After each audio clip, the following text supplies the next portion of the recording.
Magandang araw po, welcome po sa aking channel, Love9 TV. Patalasasan po, meron po ba kayong mga properties na napapabayaan or non-performing assets? Plan nyo ibenta, pero wala kayong oras sa pagbenta nito.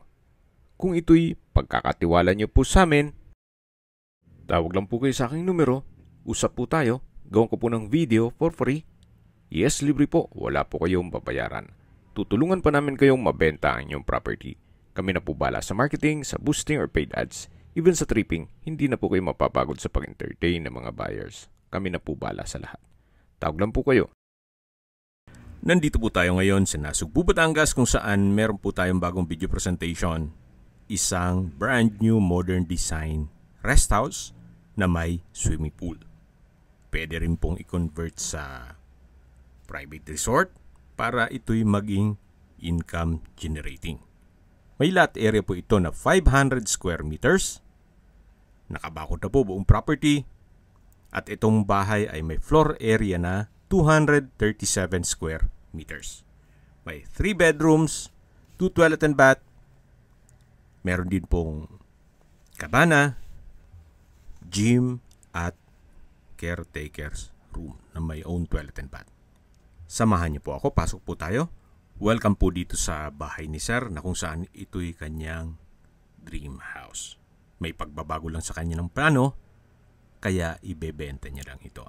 Ito po'y owner's built, kaya hindi po tinipid. Double high ceiling, then may modern chandelier, may ceiling panels, at high-end po lahat ng furnishings. Fully furnished po ito, kaya lahat pong mga kagamitan na makikita nyo ay kasama po sa bentahan. Pero po sa personal stuff ni owner.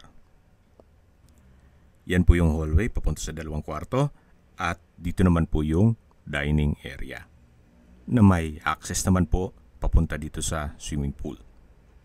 May basketball half court. Then ito naman po yung tinutukoy ko na cabana. Mamaya po ikutan natin yan. Balik ulit tayo dito sa loob. Yan po yung dining area. Dito naman po yung living area. Lahat pong pintuan o wooden doors ay inabot po ng 1 million. Yan po yung main door at meron pong glass panels. Check po muna natin itong master bedroom. Malaki po ang spasyo. May flute type wall panels. Then glass walls. Premium tiles po pala yung ginamit sa buong bahay. Meron na rin pong split type aircon. Lahat pong kagamitan ay brand new. May bedside table. At ito naman po yung toilet and bath. May bathroom countertop, hand wash basin, water closet with bidet. Then shower enclosure, bathroom window, overhead shower, at from floor to ceiling po ang tile bathroom wall. Ito po yung toilet and bath ng master bedroom. Yan po, tunghayan nyo po ulit. Minimalist lang po siya. Simple lang pero may wow effect. Meron na rin pong wall-mounted TV. Yan, tanggili po yung wooden door. May cabinet din po dito. At balik po ulit tayo dito sa living area. Yan po yung glass panel, yung main door. At mula po dito sa main door, yan po yung garahe. Nakakasya po ang 3 hanggang 4 na sakyan, depende po sa laki. Meron na rin pong kapitbahay. Balik na po tayo dito sa loob. Yan po ulit yung living area. At dito naman po yung 2 kwarto. Sa gitna po nito ang common toilet and bath. Check po muna natin itong second bedroom.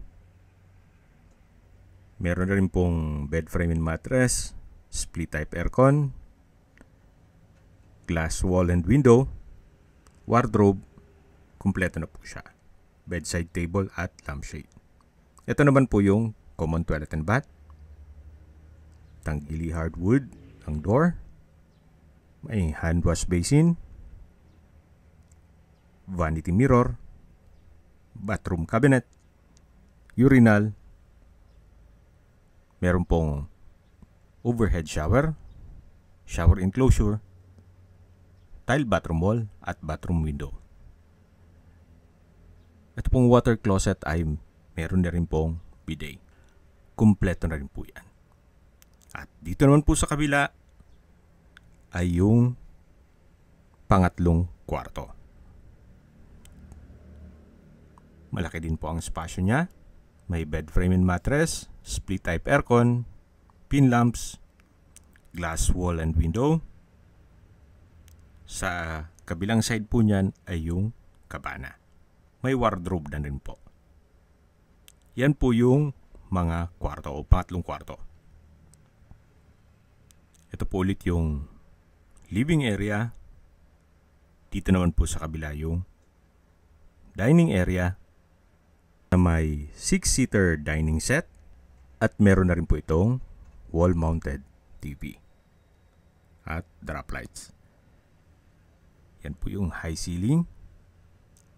Then meron pong vanity mirror sa dulo. Check na po natin ang formal kitchen. Halos katabi lang po nung isang kwarto. Kumpleto na rin po ang kagamitan dito. May inverter type na refrigerator which is brand new. May oven, gas range, microwave, nano block kitchen sink, may kitchen countertop, malaking kitchen window. Lahat pong mga kagamitan din dito ay brand new. At may presyo din po lahat yan. Hindi lang basta biniling usahan. Medyo maselan po si owner pag sa mga kagamitan. At dito naman po, supposedly ito po ay maid's room. Check po natin. Pero sa ngayon, ginawa siyang laundry area o service area. Pero depende pa rin po yan sa inyo kung anong magiging use nyo sa kwartong yan. Balik po ulit tayo dito sa may living area, main door, at dito po yung dining area. Labas na po tayo. Yan po yung basketball court. Kung sakali pong i-convert nyo ito sa Airbnb, hindi po maboboring ang inyong guest. May paglalaroan po sila habang yung iba naman ay nag-swimming. Yan po yung concrete fence. Lahat pong 500 square meters ay nakabakod na. At ito po yung kabana na may glass wall. Naka-tile flooring din po dito sa area to. Pasensya na po kung medyo namamalat ang ating boses at may ubot sipon po tayo. Paumanhin po. Ito naman po yung kabana na nilagyan nila ng billiard table, which is kasama na yan. Meron din pong bar counter na may high chair at may kitchen countertop na may gas range at glass wall and window. May kitchen cabinet na rin po. Depende na rin po yan sa inyo kung gusto nyo enclose po yan. Punta po tayo dito sa may poolside. Then meron pong garden set sa dulo. Ito naman pong gym ay dapat kwarto din po ito. So depende rin po yan sa inyo. Kung gusto nyo gawing kwarto to o gawing guest room. Pero ito pong gym equipments, hindi ko po alam kung isasama yan as freebies na rin ni owner. Pero kung ayaw nyo naman, wala pong problema. Sa ngayon po, ito po yung ginawang caretaker's room na may sariling toilet and bath. Kaya kahit ilak nyo yung buong bahay, meron po silang sariling kwarto dito at may kusina naman dun sa kabana.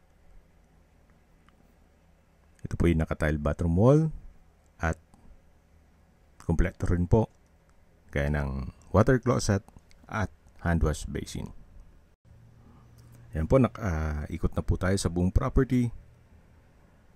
At tunghayin nyo po itong napakagandang rest house o pwedeng gawing private resort para maging income generating.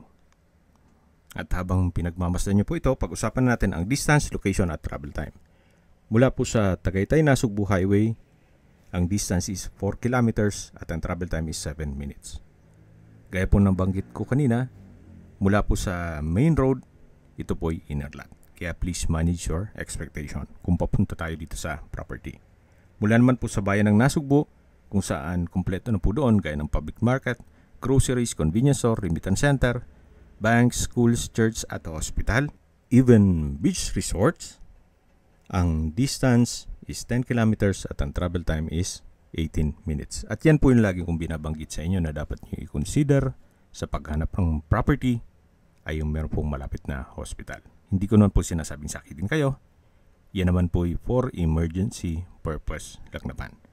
At mula naman po sa Twin Lakes, ang distance is 32 kilometers at ang travel time is 40 minutes. Mula naman po sa Tagaytay, ang distance is 41.1 kilometers at ang travel time is 1 hour and 10 minutes. Mula naman po sa Manila o sa airport, ang distance is 108.9 kilometers at ang travel time is 2 hours and 23 minutes. Okay, recap lang po sa mga nag-skip po ng video. Summarize ko lang po. Ito pong property ay nasa Nasugbu, Batangas. Ito po ay pre-owned or you might consider this as brand new property. Gawa ng hindi naman po ito tinitirahan ni owner. Ito po ay may lot area na 500 square meters, may floor area na 237 square meters, fully furnished, may swimming pool at nakabakod na po buong property. Binebenta po ito ni owner sa halagang 13.5 million pesos net. Ibig pong sabihin, si buyer na po ang sasagot sa lahat ng taxes at expenses with regard to documentation. Kung may mga katanungan po kayo, tawag lang po kayo sa aking numero. At sa mga kababayan naman natin nasa ibang bansa, meron po akong WhatsApp, Viber at Telegram. Same number lang po, 0917-316-3399. Sa mga nagtatanong naman po ng aming Facebook, meron po aming Facebook page na Nov9TV at Facebook Real Video. Meron din pong TikTok at Instagram. May ibang YouTube channel po kami, the Nov9TV channel, Nov9TV Listings, Nov9TV On The Spot, Nov9TV Updates, at Nov9TV House Rental. Sana po naibigyan nyo ang video presentation. Paki-like and subscribe na lang po sa aking channel para ma-update din po kayo sa aking future listings. Kung sakali po hanap nyo yung mas malaking sukat ng lupa, meron din po kami ibang listings na pwede nyong pagpilian. Huwag po kayong mag-atubiling tumawag sa amin. Then, let us know your budget para malaman namin kung anong property pwede naming ilog sa inyo. Sa lahat pong viewers, subscriber at nagtiwala po sa amin, salamat po sa suporta. Ingat po kayo lagi at yung pamilya. Maraming salamat po.